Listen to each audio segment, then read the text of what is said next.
Kiwi ialah salah satu buah yang ditakuti oleh tekanan darah tinggi.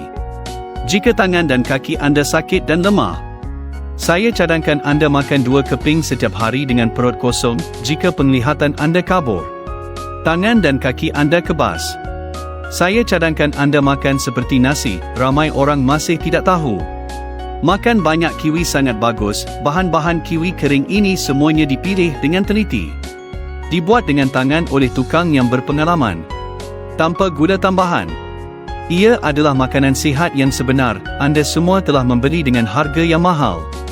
Kami adalah kilang sumber sebenar kiwi kering. Maafkan kami kerana membuat anda membazir wang. Hari ini kami membawa kiwi kering kami kepada anda. Jika anda selalu ingin makan sesuatu pada waktu malam, saya cadangkan anda makan sedikit ini, selepas makan secara berterusan selama sebulan. Tahukah anda apa yang akan berlaku? Orang biasa tidak tahu, kiwi adalah makanan alkali semula jadi. Bagi mereka yang selalu makan makanan berminyak dan masin serta tidur lewat, makan secara kerap sangat bagus. Terutamanya makan dengan perut kosong pada waktu pagi. Jadi saya telah menyimpan banyak di rumah. Semuanya adalah kiwi kui siang Shanghai yang terpilih. Buah-buahan segar dipilih dengan teliti, dikupas dan dipotong. Dibuat secara tradisional oleh tukang yang berpengalaman. Berkhasiat dan enak.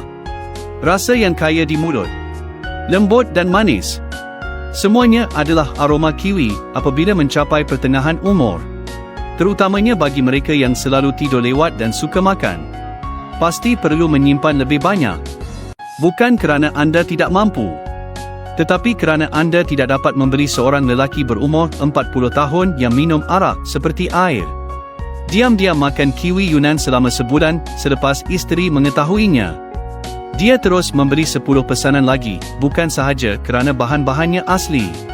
Yang lebih penting ialah kiwi kering bersifat alkali dan kaya dengan vitamin, serat dietari dan unsur suri lain. Rasanya sangat enak. Kiwi kering kami berbeza dengan orang lain. Semuanya dipilih dari kiwi berkualiti tinggi dari Yunan oleh tukang yang berpengalaman. Buah bulat dipotong tebal dan dibuat dengan tangan. Satu gigitan, manis dan sedap. Lembut dan kenyal tanpa melekat pada gigi.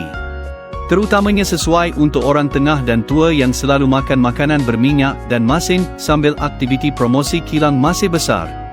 Cepat simpan lebih banyak.